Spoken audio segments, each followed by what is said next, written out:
Today I'm here to tell you if you should summon for Mauvika or if you should summon for Emilee. Now, of course, both units are very good, and I've used both of them multiple times, but are they worth your primos? Let's go ahead and get right into it. But just before we get into that, I'd like to touch up on a few things. Number one, this is strictly my opinion, so please understand this is off of my own experience and what I feel about these characters. And, of course, number two, don't be spending your money on gacha games. Don't be like me. I do it so that you don't have to, and I hope that that's clear. And last but certainly not least, make sure to use Gamer Subs. Use code TYSTRA for 10% off of your purchase. That's right, TYSTRA from the Gacha Grandpa will get you 10% off of your order. Now, before we dive into these 5-star characters of, Mauvika and Emilee, I almost said Amelia. What the hell am I thinking? We want to first talk about the 4 stars and if they are worth your time. And the first 4-star I want to talk about, obviously, is Eonson, because Eonson is one of the newer characters, and I have the least amount of experience with Eonson myself. As you can see, not very built, but I will say that Eonson has some very good abilities. I was actually touting about Eonson before, saying that they could very well be one of the better 4-stars of the current modern age, I guess is the best way to put it, right? And I was mainly saying it due to the burst ability right here, right? So Eonson Stomping Foot shatters the very earth with power, dealing Night Soul aligned AoE electro damage. She then whips out her limited edition kinetic energy scale for workouts. When the skill is used, Eonson will gain 15 Night Soul points and enter the Night Soul's blessing state. When the kinetic energy scale leaves the field, Eonson's Night Soul's blessing status will end. And with that on the field, if Eonson has less than 42 Night Soul points, the attack bonus will be based on her Night Soul points and attack. And if Eonson has at least 42 Night Soul points, the kinetic energy scale will switch to the Ardent support state, in which the attack bonus will be stronger and based on her attack alone. Which basically, you want to make sure that you have a good amount of Night Soul points. However, the only downside is that she's really only going to be good within Natland. So if you're trying to do anything outside of Natland, she's not exactly going to help you out. Or at least that's how I understand these Night Soul points with the amount of time that I've been using these types of characters. Not to say that Eonson isn't or is bad or anything like that, because obviously when she's outside of that Natland whole shabaka, whatever you want to call it, you're still going to get the attack points and the Night Soul points and stuff like that. It's just that you're not going to get a lot because of her ability. So honestly, if you're looking to use her in Natland, it's pretty good, but outside of that, I feel like she might have a little bit of issues in general. So just know that I'm not hating on Eonson. I think Eonson's still a pretty decent character, right? And before we go not before we go any further, we're going to talk about Yao Yao. We're just going to go right into Yao Yao, I think.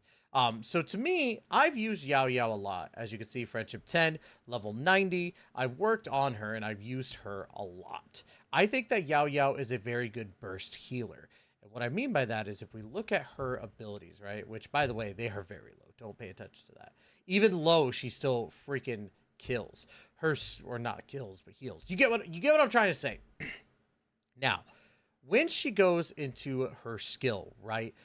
She calls upon Yogui throwing mode, a special device created by a certain adeptus to help Yao Yao solve her problems. This skill can be used as a hold or just a regular, but when she throws it out, basically heals within the AoE based on Yao Yao's max HP. And if a radish does not hit either an opponent or a character, the radish will remain on the field where it is and explode on contact with the character or opponent. So she's going to basically heal within this AoE. And when you get that with her burst on top of that, right? Her burst does really well with it when it comes to the burst healing. White Jade Radishes generate will be changed to heal and deal damage according to the skill. Explosions will heal all nearby party members, and the dendro damage that it deals will be viewed as elemental burst damage instead.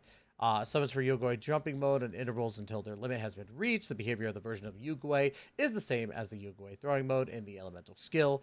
Yada, yada, yada. But you also get a movement speed increase to Yao Yao, and dendro resistance will also be increased for her. So if you're taking her against big old dendro chicken, she's going to do just fine. Now, for me, it was kind of a no-brainer when I summoned for Yao Yao because I'm a very big fan of the Cloud Retainer family. Ganyu is still my favorite character in Genshin Impact. I don't care what anybody says. She's my GOAT. I love her. But obviously, we have Shinhe in there, Cloud Retainer as well. All three sexy as fuck.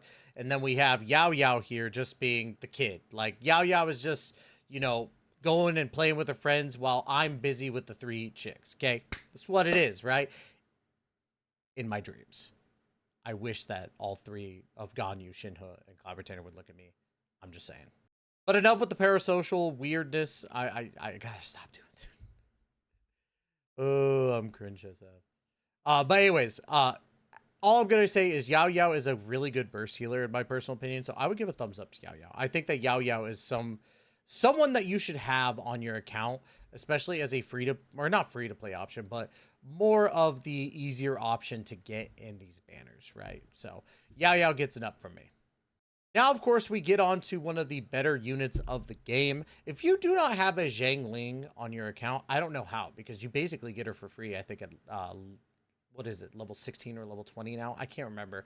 They've changed it so much, but Zhangli is a great AoE off-field DPS character for your team. Like, she's just that dang good. Being able to summon Guoba off rip with the E and basically giving you a chili, which increases attack afterwards. And then you have her burst, which is just so good in general, swinging around her lance and dealing that pyro damage. She's just amazing in general. And I think that people don't sleep on her.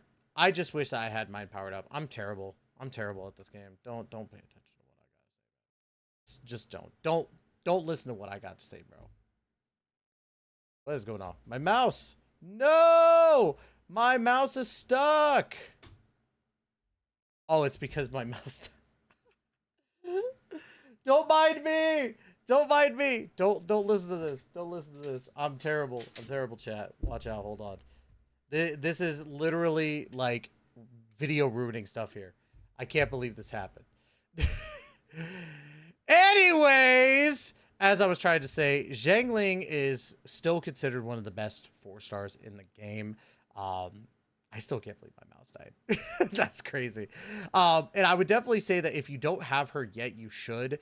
And if you don't have her maxed out, you should definitely go for that. So it's an easy thumbs up for me. I think having Zhangling and Yao Yao on the same banner is actually really good for burn users out there. So definitely a plus on those 4 stars. Can I start off by saying I actually love Emilee as a character? I think that Emilee, here's the thing. I know that people were talking about her leaked design before. I've seen those, and in all honesty, I like this more than that one. I'll be that one guy. I don't care. Like, fight me. Just fight me, bro. I love this design. I think she's very, very, very hot, in my personal opinion. She's stunning. I love her. But yeah, Emilee is really good. I've used her multiple times. I built her up a little bit. But she's basically an off-field Dendro DPS character. Very nice character to have on your team in regards to burn, because that's where she's going to excel, is on a burn team. So it makes sense to have her with Mauvika, and then of course Zhangling and Yao Yao. You'll have a very, very good team off those 2 banners alone if you were to somehow pull both 5 stars, if you don't have them already. So to me, I feel like Emilee is I think she's underrated. I think that everybody looks at Emilee as just like, oh, she's just not fodder, but like she was a filler character. It is what it is. But honestly, I think she's really good. I loved using her in all like the times I went into Spiral Abyss, when I was using her in the overworld. She's just fun to have, you know? So to me, I feel like Emilee is one of those characters you should really summon for. Not like the most summonable character, right? Like if I was to choose between her and Mauvika, I'd choose Mauvika, because Mauvika, I think, has more versatility in regards to not being limited to just burn. But at the same time, I think that Emilee herself is worth it if you want to build a burn team. So if you're looking to build the burn, obviously go for Emilee. But if not, then it's hot pyro Archon mommy time, baby. That's right. Go for the zipper girl, because it makes no sense for you not to. if you've been saving your primo gems, like Mauvika is just the go-to, right? She's just doing so much damage in general. She could be an off-field DPS, she could be your main DPS, she could do whatever. Like, she's just perfect in that regard, in my personal opinion. And from the times I've used her, which I've used her a lot, and I got her at Friendship 10, I got her weapon, you know, I will tell you this now, she is worth it.